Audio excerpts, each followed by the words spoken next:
How is it that a brand that does not sell online, does not publish prices, and has never run any advertisements, still has long lines outside its stores every morning? In a world where luxury fashion houses vie for attention with massive advertising campaigns, celebrity endorsements, and social media dominance, Goyard does the opposite and somehow becomes even more desirable. And here is the second mystery. Why does a canvas bag, not even made of leather, sell for thousands of dollars and be hailed as the epitome of understated luxury?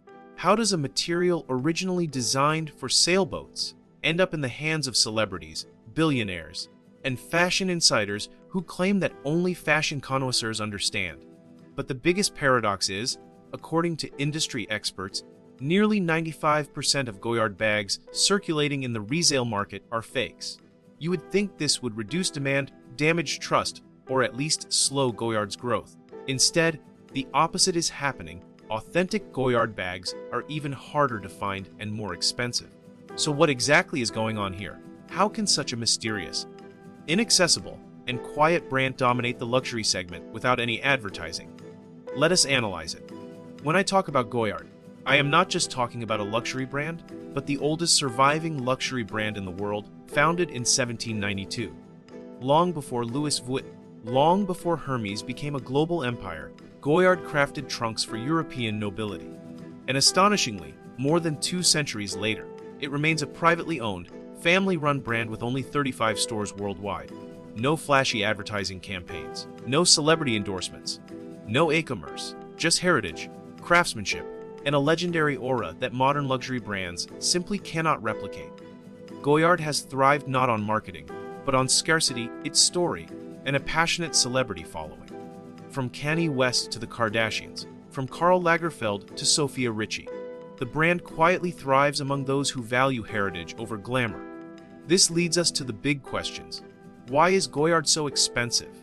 And which Goyard bags will be the most sought after in 2026? Models like the St. Louis, Sagan, Anjo, Artois, Monte Carlo, Belvedere, and buys are poised to dominate next year, each embodying a blend of tradition, practicality, and unmistakable Goyard style.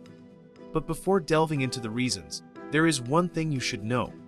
Goyard's pricing is intentionally kept secret. Because they do not sell online, the exact price varies by region and year.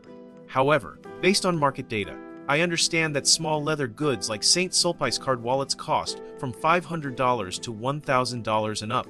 Popular St. Louis PMGM handbags cost from $1,600 to $4,500 and up depending on size and color. Structured bags like the Sagan cost from $4,500 to $8,000 and up. And suitcases and bespoke orders typically cost from $1,000 to $5,000 and up.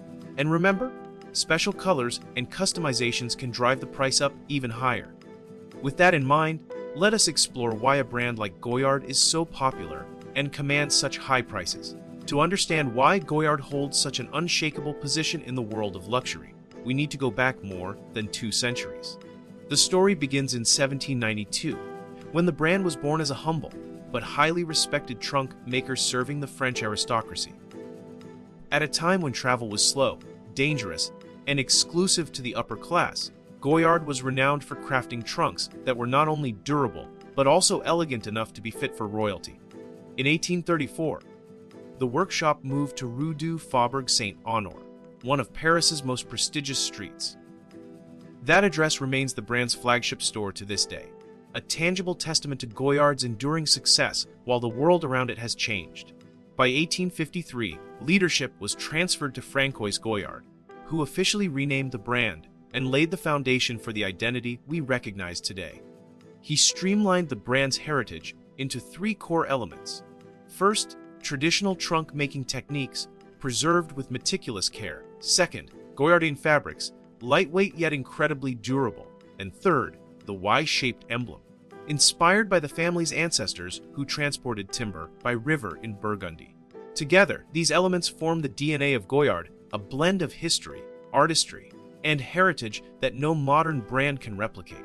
To understand why Goyard commands such an astonishing price, a price seemingly unrelated to the materials, we must view the brand not merely as a traditional fashion house, but as a master of deliberate scarcity and cultural prestige. Unlike most luxury brands today, Goyard operates according to almost archaic rules, but in a way that makes the brand even more desirable. The first and most important reason Goyard is so expensive is simply there are not enough Goyards in the world. Goyard limits its existence, and that is precisely what is intentionally designed. Goyard maintains only 35 stores, mostly located in historically high-demand areas like Paris, Tokyo, London, and Beverly Hills.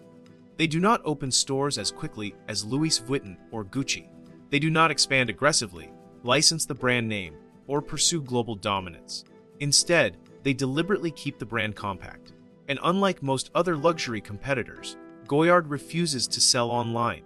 This decision immediately eliminates millions of potential transactions and ensures that buying Goyard remains an experience, not just a click. It limits global supply to those who can visit the store in person.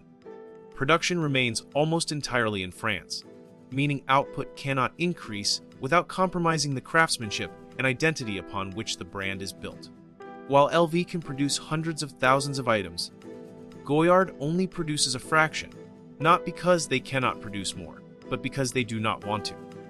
This scarcity is not accidental, it is inherent to the brand. While Goyard limits supply, demand is quietly booming. We live in an age of understated luxury, a shift away from flashy logos towards sophisticated, heritage-inspired designs. Consumers are tired of ostentatious status symbols. They want something more subtle, more meaningful, something that reflects taste rather than wealth, and Goyard perfectly fits this cultural moment. The monogram pattern is iconic yet subtle, detailed yet unpretentious. Plus, the brand has a long history of celebrity endorsements, all naturally, because Goyard does not pay for advertising. From Kanye West with his bespoke trunks, to AAP Rocky, Pharrell Williams, and the Kardashian family with their Goyard handbags and briefcases. The brand has become a cultural icon among artists, musicians, stylists, and collectors.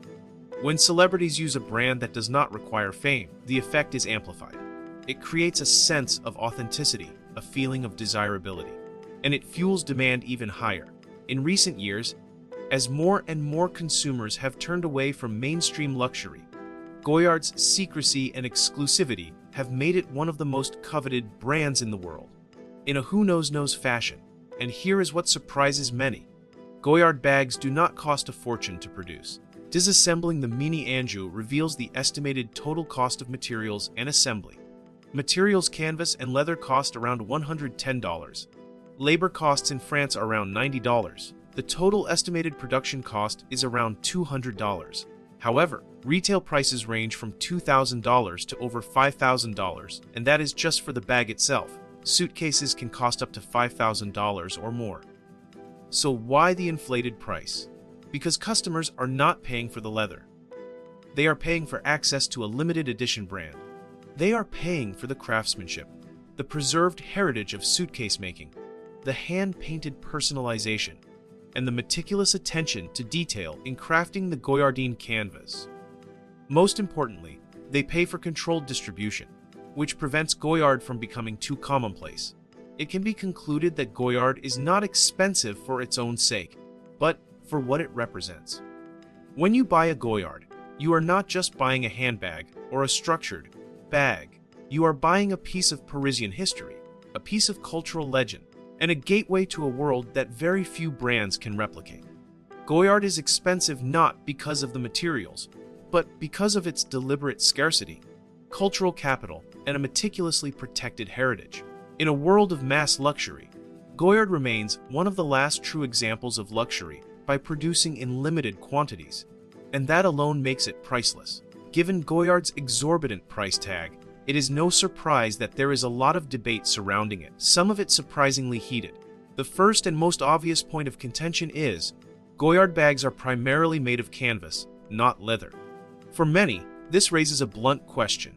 Is it really worth thousands of dollars for something that is not even leather? At first glance, Goyard's Goyardine canvas looks light, almost fragile, and to some critics, even cheap. It wrinkles easily, is pliable, and unlike the more rigid luxury bags, it does not always hold its shape and structure. However, this very canvas is lauded as one of the most durable, and water-resistant materials in the high fashion industry. This contradiction has fueled an ongoing debate within the fashion community. Then there is the common comparison, Louis Vuitton versus Goyard. Both brands use coated canvas, both feature monogram patterns, both have rich histories. But the reactions are vastly different.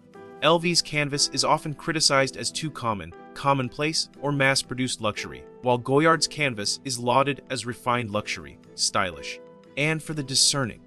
Why does the same material garner admiration for one brand, but a negative reaction for the other? This question alone has sparked years of online debate and YouTube essays. The next debate is even more complex. Is Goyard truly rare? Or is this scarcity intentionally created? With only 35 stores, no online sales, and unpredictable inventory, some buyers see exclusivity as a genuine tradition. Others believe it is a deliberate strategy to justify the higher price. And finally, we have to face the most shocking statistic. Up to 95% of Goyard bags on the resale market are fakes. This creates a strange paradox. A brand built on scarcity becomes even more desirable, but buyers face more risks than ever before. These debates create a never-ending tension. Despite the controversy and skepticism surrounding the Goyard brand, its bags are ubiquitous, appearing everywhere from airport lounges to the front rows of fashion weeks. The reason is simple: celebrities willingly choose Goyard, and nothing builds prestige faster than a brand that becomes popular effortlessly. This quiet, natural acceptance adds to the brand's mystique. When a brand rejects publicity, but consistently appears in the hands of global icons, it ceases to be just a product and becomes a status symbol, something only insiders truly understand. A prominent modern celebrity who uses Goyard is Kanye West, perhaps the most devoted modern fan of Goyard. His appearance in 2009 with a custom-made Goyard trunk marked a turning point in the brand's popularity in the US. He owns numerous St. Louis trunks, suitcases, and handbags. A.A.P. Rocky, known for his blend of streetwear and high fashion, frequently uses Goyard's St. Louis bags and crossbody bags, often appearing in magazine photo shoots and streetwear collections. Kylie Jenner boasts a massive collection of Goyard bags, while Kourtney Kardashian regularly carries a Goyard briefcase and a personal trunk marked with the letter K. Pharrell Williams, currently the creative director at Louis Vuitton, has used Goyard trunks for years, demonstrating that even those in the industry admire the brand. Victoria Beckham often uses St. Louis bags as an elegant and understated mom bag, while Sophia Richie, the face of discreet luxury for Generation Z, favors Anjou and Artois models. For decades, Coco Chanel, Pablo Picasso, and the Duke and Duchess of Windsor all owned Goyard trunks. And Karl Lagerfeld maintained a Goyard client account for nearly 50 years, even designing custom trunks for his clothes and sketchbooks. It is easy to see why celebrities love Goyard.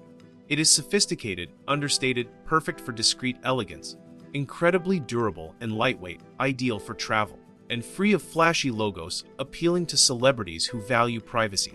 Personalization transforms each bag into a unique work of art. Goyard is more than just a bag. It is a symbol of taste, heritage, and belonging to a very so.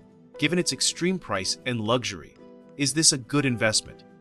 When it comes to investment potential, Goyard sits in a unique middle ground. Certain models, especially the St. Louis, Sagan, and Monte Carlo, tend to hold their value well due to limited supply and consistently strong resale demand.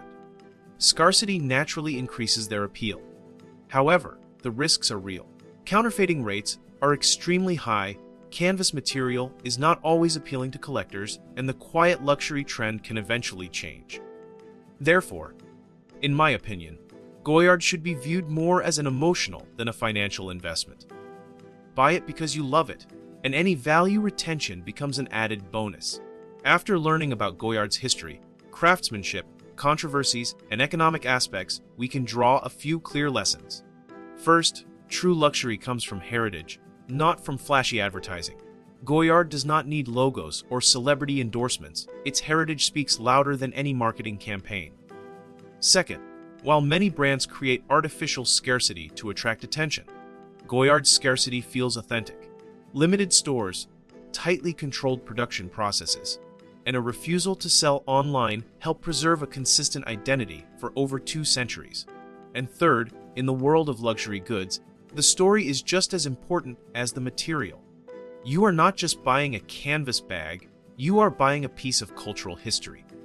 If you are thinking about buying your first Goyard bag, here is some practical advice. Start by defining your goal. Is this a bag for everyday use, a travel companion, or a collector's item? Your purpose will guide your choice of style. Next, always be careful with authenticity, especially when buying pre-owned. With an estimated 95% counterfeit rate, using tools like entropy or reputable third-party services is essential. Understand the characteristics of Goyardine canvas fabric. It is lightweight, durable, but flexible, meaning it can soften or wrinkle over time. If maintaining value is important to you, start with iconic designs like St. Louis, Saigon, or Monte Carlo. And whenever possible, visit the store in person. The Goyard store experience, the story, the service, the personalization is part of what makes the brand special. Before I conclude, I would love to hear your thoughts on which luxury brand or product I should analyze next. Why is it so expensive? If you find this video helpful, don't forget to like, subscribe, and leave a comment on what topic you would like me to cover in the next video. See you next time.